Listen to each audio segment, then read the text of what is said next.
अपर्णा काकू, आज प्रथम तुमच्या 75 वर्षपूर्ती वाढदिवसानिमित्त आम्हा सर्वांकडून खूप खूप शुभेच्छा. आपले ऋणानुबंध जुळून 28 वर्षे झाली. निगडीत जवळ एकत्र राहिल्यामुळे खूप जवळून सहवास मिळाला. मला काकू कधी सासूबाई आहेत असे वाटलेच नाही. कायम आपलेपणाने चौकशी करणार, आग्रहाने खायला घालणार.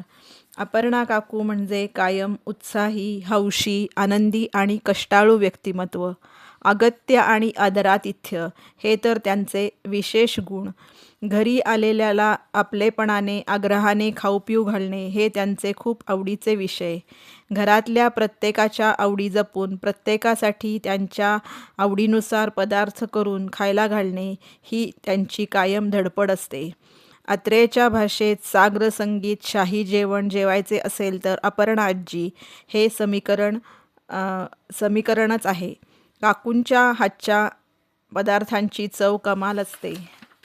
जशी पहिल्यापासूनची चव आहे तशीच आजपर्यंत हाताला मस्त चव आहे.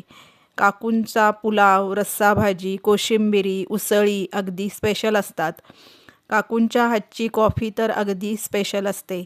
कधीही काकूंकडे गेलो, अगदी रात्री 11 वाजता सुद्धा आणि कॉफी न पिता आलो असे कधीच झाले नाही. आत्रेय लहान असताना, तो आजारी असताना काकूंची खूप मदत झाली. माझ्या DCMच्या वेळी तर बऱ्याच वेळा आत्रेयला हक्काने काकूंकडे सोडून मी कॉलेजला जायचे. त्यांनी कायम शिक्षणासाठी, नोकरीसाठी प्रोत्साहनच दिले.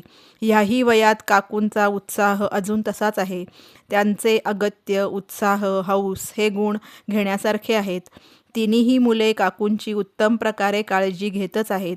यापुढील त्यांचे जीवन असेच आनंदात, उत्साहात आणि अतिशय आरोग्यदायी जावो हीच गुरुचरणी प्रार्थना करते.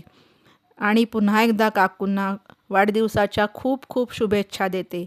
सुदिनं सुदिनं जन्मदिनं तव, सुदिनं सुदिनं जन्मदिनं तव, भवतु मंगलं जन्मदिनं, भवतु मंगलं जन्मदिनं.